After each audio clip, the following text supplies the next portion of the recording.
அமைச்சர் அமித்ஷா வர்றாங்க.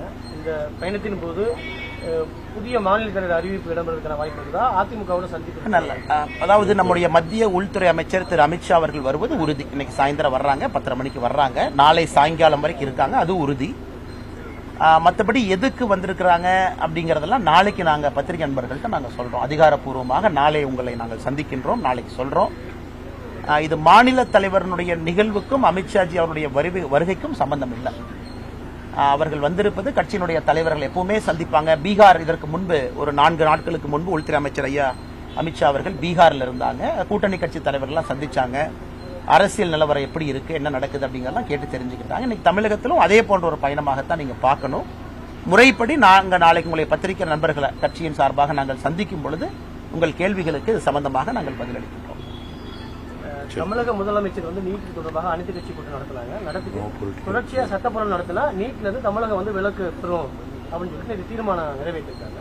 தீர்மானம் ஆனா இது புதிது கிடையாது. இதற்கு முன்பு கூட தீர்மானம் நிறைவேற்றினது அது புதிது கிடையாது. அந்த நிறைவேற்றப்பட்ட தீர்மானம் உங்களுக்கு தெரியும். அது ஆளுநர் ஐயா கிட்ட போகும் பொழுது ஆளுநர் அவர்களுக்கு அதுல அதிகாரம் கிடையாது. அது நியாயப்படி அவங்க ஜனாதிபதிக்கு தான் அனுப்பணும். காரணம், அகில இந்தியா முழுவதும் இருக்கக்கூடிய ஒரு பரீட்சை. ஜனாதிபதிக்கு தான் அது போகுது. ஏற்கனவே ஜனாதிபதி அவர்களை பொறுத்தவரை Christian medical college Vellore, CMC Vellore, அந்த கேஸ் சுப்ரீம் கோர்ட்டால நிறைவு செய்யப்பட்டிருக்கிறது. அந்த கேஸ்லயே சுப்ரீம் கோர்ட் ரொம்ப தெளிவா சொல்லியிருந்தாங்க, நீட் கொண்டு வருவதற்கு மெடிக்கல் கவுன்சில் ஆஃப் இந்தியா அவங்களுக்கு உரிமை இருக்கா, முழுசா இருக்கு. நீட் யாருக்காவது பாதிப்பு ஏற்படுத்துதா, இல்லை. இந்த கேள்விக்கெல்லாம் சுப்ரீம் கோர்ட் பதில் அளிச்சிருந்தாங்க. அதன்படிதான் ஜனாதிபதி அவர்கள் இதற்கு முன்பு மாநில அரசு அவங்க அனுப்பினதெல்லாம் நிராகரித்து திரும்ப அனுப்பியிருக்கிறாங்க. ஆனால் எங்களை பொறுத்தவரை தமிழக மக்கள் மாணவ செல்வங்களுக்கு நீட் நல்லதுதான் செஞ்சுக்கிட்டு இருக்கு. நிறைய மாணவர்கள் நீட் மூலமாக நடுத்தர குடும்பத்தை சார்ந்தவங்க, பின்தங்கிய வகுப்பிலிருந்து வர்றவங்க எல்லாம் நீட் மூலமாக அரசு மருத்துவக் கல்லூரிக்கு போயிட்டு இருக்கிறாங்க. அதை நம்ம பார்த்துட்டு தான் இருக்கோம். ஏன் போன ஆண்டு இதற்கு முன்பாண்டு எல்லாமே டாப் 10 ஆல் இந்தியா ரேங்க் 1 எல்லாமே தமிழ்நாட்டிலிருந்து வந்திருக்கிறாங்க. அதனால் இன்னைக்கு நீட் விவாதம் என்பது தேவையற்ற ஒரு சப்ஜெக்டாகத்தான் பாரதிய ஜனதா கட்சி பார்க்கிறோம். அதனாலதான் நேற்று நடந்த அனைத்து கட்சி கூட்டத்திற்கு கூட கட்சியின் சார்பாக யாரும் பங்கேற்கவில்லை. தமிழக ஆளுநர் தமிழக அரசினுடைய நடவடிக்கைக்கு எதிராக தான் இருக்காங்க தொடர்ச்சியா குற்றச்சாட்டு வச்சுருந்தாங்க. அந்த 10 சட்ட மசோதாவுக்கு இப்ப சுப்ரீம் கோர்ட்ல போயிட்டு அப்ரூவல் வாங்கியிருக்கிறாங்க.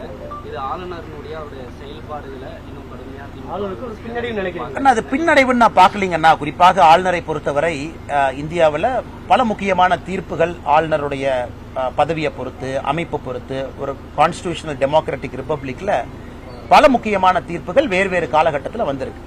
டிஸ்மிஸ்ல பொறுத்த வரைக்கும் 356 பயன்படுத்தலிருந்து நிறைய விஷயங்களை பார்க்கிறோம்.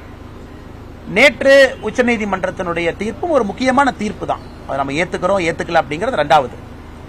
அதுல உச்சநீதிமன்றத்தை பொறுத்தவரை ஆளுநருடைய டெசிஷன் மேக்கிங் பவர்ஸுக்கு கால நிர்ணயம் வைத்திருக்கின்றார்கள். எப்ப 1 மாசம் எடுத்துக்கலாம், எப்ப 3 மாசம் எடுத்துக்கலாம், எப்ப ஜனாதிபதிக்கு அனுப்பலாம், எப்ப ஆளுநர் அவராக சுயமாக முடிவெடுக்க முடியும். 2வது முறை சட்டப்பேரவையில் மசோதா நிறைவேற்றினா எத்தனை மாசம் நீங்க வச்சுக்கலாம், 1 மாதம் 3 மாதம் நேரம் கொடுத்திருக்கிறாங்க.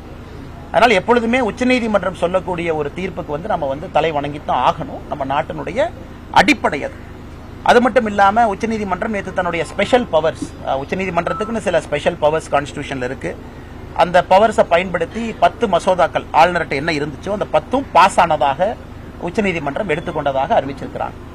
அதன்படி அது மக்கள் நினைச்சுக்கலாம், 10 வேற 10 ஒன்று ஒரே சப்ஜெக்ட் தான். தமிழ்நாட்டினுடைய மாநில அரசனுடைய சார்ந்திருக்கக்கூடிய பல்கலைக்கழகத்தினுடைய வேந்தர் யார் அப்படிங்கிற ஒரு பிரச்சனை. அது முதலமைச்சர் அவர்கள் வேந்தராக இருப்பார்கள் அப்படிங்கிறது அந்த மசோதாவில் நிறைவேற்றப்பட்ட போது சொல்லப்பட்டது. அந்த 10 அவ்வளவுதான். Fisheries university, Tamil Nadu agri university, எல்லாம் ஓப்பன் யூனிவர்சிட்டி எல்லாத்துக்கும் சேர்த்து அது வந்திருக்கு. பாரதிய ஜனதா கட்சியை பொறுத்தவரை உச்சநீதிமன்றத்தினுடைய எல்லா தீர்ப்பையும் நம்ம அனைவரும் ஏற்றுக்கொள்ள வேண்டும், அப்படித்தான் பார்க்கிறோம். அதே நேரத்தில் எங்கேயும் மாநில அரசு அத்துமீறும் போது ஆளுநர் கேள்வி கேட்கக்கூடாது உச்சநீதிமன்றம் எங்கேயுமே சொல்லல. ஆளுநர் தொடர்ந்து தன்னுடைய கடமையை செய்வாங்க. அதுல ஒரு பவர்ஸ்க்கு கால நிர்ணயம் சொல்லியிருக்கிறாங்க. 1 மாதம் என்ற 3 மாதம் என்ன அப்படிங்கிறது அப்படிதான் நாங்க பாக்குறோம். தேசிய ஜனநாயக கூட்டணியில் இருக்கக்கூடிய பாமகவில் அதோட தலைவரை நீக்கிட்டு செயல் தலைவராக மாற்றிருக்காரு திரு ராமதாஸ். இது கட்சியில் ஒரு குழப்பத்தை ஏற்படுத்தி அவங்களுடைய கட்சியினுடைய உட்கட்சி அவங்களுக்குள்ள இருக்காங்கன்னா பலமான கட்சி. இதை நாங்க பாரதிய ஜனதா கட்சியிலிருந்து கருத்து சொன்னால் சரியாக இருக்காது என்று நினைக்கின்றோம். நிச்சயமாக எதாக இருந்தாலும் மதிப்பு மிகுந்த டாக்டர் ஐயா ராமதாஸ் அவர்கள், மரியாதைக்குரிய அண்ணன் அன்புமணி ராமதாஸ் அவர்கள் நல்ல ஒரு முடிவெடுப்பாங்க. தொடர்ந்து தேசிய ஜனநாயக கூட்டணியை வலுப்படுத்துவாங்க. தமிழக மக்களுக்காக தொடர்ந்து உழைப்பாங்க அப்படிங்கிற நம்பிக்கை எல்லோருக்கும் இருக்குங்க. பாஜகவோட தயவுக்காக அதிமுக தனது ஆதரவை தமிழக மக்கள்கிட்ட இழந்து வருவது திருமாவளவன் விமர்சனம் வச்சிருக்காங்க. அண்ணே, இது இன்னைக்கு நம்ம இந்த இடத்துல இருந்து அரசியல் பேசினா சரியா இருக்குமான்னு தெரியலீங்கன்னா, காரணம் வந்து நம்ம தமிழிசை அக்கா இல்லத்துக்கு வெளியிருந்து பேசுறோம். திருமாவளவன், அதனால் நான் கடினமான எந்த வார்த்தையை இன்னைக்கு பயன்படுத்த விரும்பலீங்கன்னா, திருமாவளவன் பொறுத்தவரை ஒரு அரசியல் பேச்சாகத்தான் நான் பார்க்கின்றேன். இன்னைக்கு அவர் எங்க இருக்கிறாரு, எந்த கூட்டணியில் இருக்கிறாரு, அவருனால தமிழக மக்களுக்கு நல்லது நடக்குதா, திராவிட முன்னேற்ற கழகத்தினுடைய ஆட்சியில் அண்ணன் திருமாவளவன் சந்தோஷமா இருக்கிறாங்களா அப்படிங்கிற கேள்வியை தான் பத்திரிகை நண்பர்கள் கேட்கணும். குறிப்பாக பட்டியலின மக்களுக்கு எதிராக நடக்கக்கூடிய தொடர் குற்றங்கள், இதெல்லாம் அண்ணன் திருமாவளவன் அவர்கள் உண்மையாலுமே பட்டியலின சகோதர சகோதரிகளுக்காக கடுமையாக போராடுறாங்க அப்படின்னா அதெல்லாம் ஏத்துக்கிறாங்களான்னு கேட்கணும்.